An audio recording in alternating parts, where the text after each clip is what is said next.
Sa ibang balita, ilang buwan na pong lubog sa tubig baha ang bayan ng Hagonoy sa Bulacan. Palpak na flood control projects itinuturong dahilan ng mga residente. Si Isaiah Merafuentes sa detalye. Pagpasok pa lang namin ng Hagonoy, Bulacan, tila mga higanting tricycle agad ang bumungad sa amin. Tanda ito ng matinding baha sa lugar na tila nakasanayan na. Pinasok namin ang mga barangay ng Hagonoy. Bumungad sa amin ang malalim na baha na halos hanggang tuhod. Baha na ilang buwan ang kalbaryo ng mga residente. Nakakasawa na nga sir, laging lubugin baha. Kaya lang, may malilipatan lilipad na kami sa ibang lugar.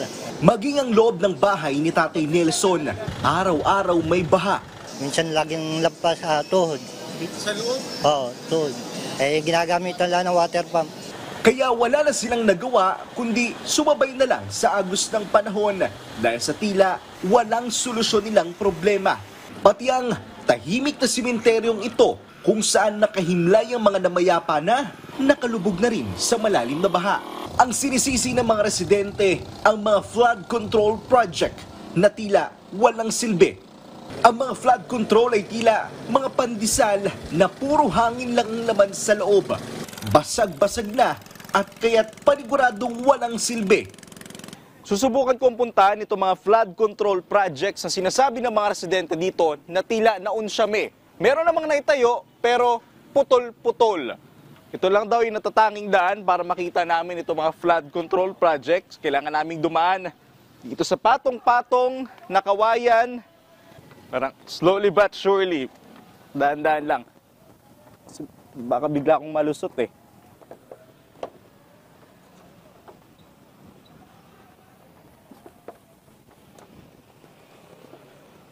Dito pa lang sa pwesto kong to, bumungad agad sa akin. Itong flood wall na to, magsisilbi sana yung harang sa mataas na tubig mula sa ilog. Pero kung makikita nyo, basag na yung mismong flood wall at walang laman yung loob. Kitang-kita na manipis yung pagkakagawa ng flood wall. Kaya ang baha dito sa Hagonoy, Bulacan, napakalaki rin.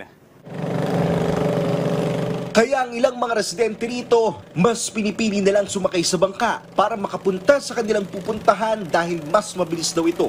Base sa sumbong sa Pangulo.ph, 16 ang flood control project sa Hagonoy, Bulacan. Pero kung titingnan ang sitwasyon sa Hagonoy ngayon, mukhang ang lahat ng ito ay walang pakinabang. O baka nga ang iba, guni-guni lang. Sinubukan namin kunan ng pahayag ang lokal na pamahalaan ng Hagonoy.